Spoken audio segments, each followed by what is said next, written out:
اور آپ حیران ہوں گے کہ آج تک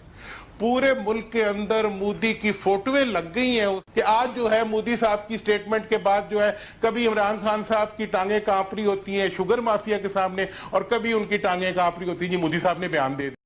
پردھان منتری نریندر مودی کو لے کر پاکستان خوف زدہ ہے۔ پاکستانی ویدیش منتری ابھی UAE دورے پر گئے تھے۔ اس دوران وہ بھارت دوارا سرجیکل اسٹرائک دوبارہ ہونے کی چنتا جتائی۔ اس کے ساتھ ہی پاکستانی میڈیا میں بھی مودی کی جم کر تعریف ہو رہی ہے۔ ساتھ ہی پردھان منتری مودی کا ڈر پاکستانی میڈیا میں صاف جھلک رہا ہے۔ ان کو بھارتی وزیر اعظم نے کوٹ کیا ہے وہ ہے فواد چودھری صاحب کا بیان جو انہوں نے دیا ہے۔ اس کے ساتھ ساتھ حکومت ہند یعنی بھارتی حکومت فواد چودھری صاحب کے بیان کو FATF میں لے جا رہی ہے اور عالمی عدالت انصاف میں لے جا رہی ہے۔ سر کیسے دیکھتے ہیں سر ان تمام باتوں کو؟ بسم اللہ الرحمن الرحیم۔ ڈاکٹر صاحب جہاں تک بھارتی حکومت کے اقدامات اور ان کے جو بیانات کے اوپر مختلف تبصرے ہیں، دیکھیں وہ یہ ہمیشہ سے ہوتے چلے آ رہے ہیں اور اس کا جو ہے وہ ایک تناظر ہے جس میں کہ اس کو ہمیشہ کیا جاتا ہے۔ ہر وہ بات جو حکومت کے خلاف یا پاکستان کے خلاف انہیں ملتی ہے اس کو وہ اٹھاتے ہیں، لیکن یہ پہلی دفعہ اب پاکستان میں یہ ہو رہا ہے کہ ہم نہیں بلکہ حکومت اس بات پر تلی بیٹھی ہے کہ پوری اپوزیشن کو بھارتی ایجنٹ کے طور پر بھرتی کروانے اور فوج کے دفاع کے نام پر بھارتی ایجنٹ جس طرح سے بھرتی کیے جا رہے ہیں، جس طرح سے پوری پاکستانی قوم کی قیادت، پاکستان کی قوم کے عوام اور پاکستان کی قوم کے ہر فرد جو حکومت پر اعتراض کرتا ہے اس کو جو ہے بھارت کا ایجنٹ ڈکلیئر کر دیا جاتا ہے، یہ ایک پاکستان کی تاریخ کا ایک انوکھا واقعہ ہے جس کا کہ میرا خیال ہے کہ بھارت سے زیادہ اس وقت کوئی اس کے اوپر خوشی نہیں کر رہا ہوگا۔ میں ایک مثال دیتا ہوں آپ کو اس کی ایاز صادق صاحب کے بیان کی۔ وہ بیان قابل اعتراض تھا، غلط تھا یا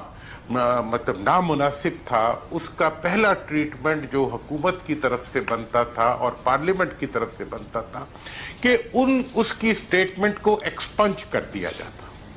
اور اگر وہ ایکسپنج کر دی جاتی اور آپ حیران ہوں گے کہ آج تک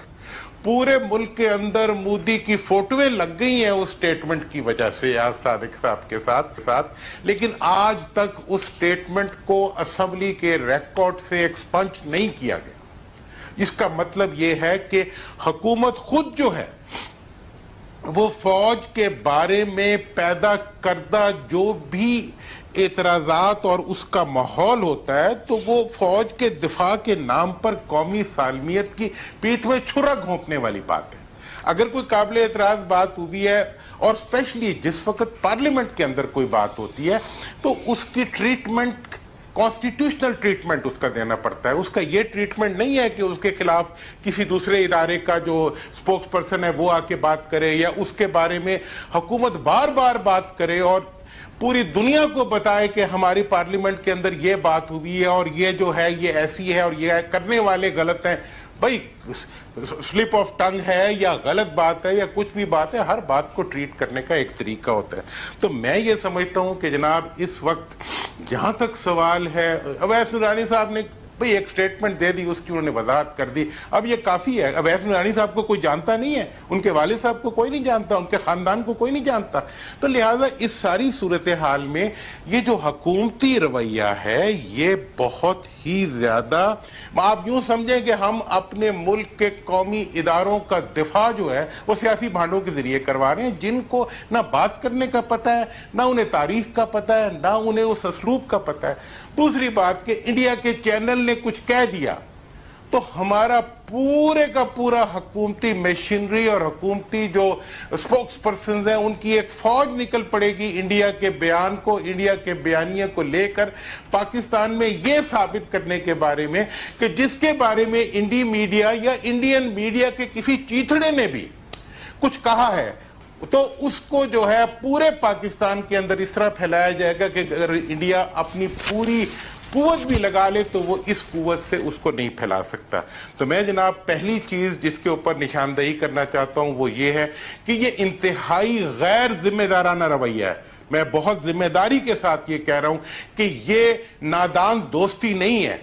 یہ ایک حقیقی معنوں میں ملکی ادارے کے ساتھ ایک دشمنی ہے. پاکستان کی سالمیت کے خلاف پوری قوم کو کھڑا کرنے کی کوشش ہے. 70% افراد پہ مشتمل اپوزیشن کو آپ ملک دشمن، پاکستان کا غدار اور سب کچھ ڈکلیئر کر کے کیا آپ پاکستان کی خیر کر رہے ہیں یا پاکستان کے ساتھ دشمنی کر رہے ہیں؟ یہ سوال. جہاں تک مودی صاحب کا سوال ہے، فواز صاحب کے سٹیٹمنٹس کا سوال ہے، فواز صاحب نے اگر کوئی غلط سٹیٹمنٹ دی ہے تو یقیناً اس کا ایک ٹول آئے گا ہمارے اوپر، لیکن یہ اصل مسئلہ یہ ہے کہ ایف اے ٹی ایف میں ہم اپنے کیس کو کنٹیسٹ ہی نہیں کر پا رہے. ایف اے ٹی ایف میں ہم نے پاکستان کے کیس کو اس قوت، اس جرت اور اس جسے کہتے ہیں ولولے کے ساتھ پیش ہی نہیں کیا کہ آج جو ہے مودی صاحب کی سٹیٹمنٹ کے بعد جو ہے کبھی عمران خان صاحب کی ٹانگیں کانپ رہی ہوتی ہیں شوگر مافیا کے سامنے اور کبھی ان کی ٹانگیں کانپ رہی ہوتی ہیں جی مودی صاحب نے بیان دے دیا. اور مودی نے بیان اور کیا دینا ہے، اسے ہمارے خلاف ہی دینا ہے نا.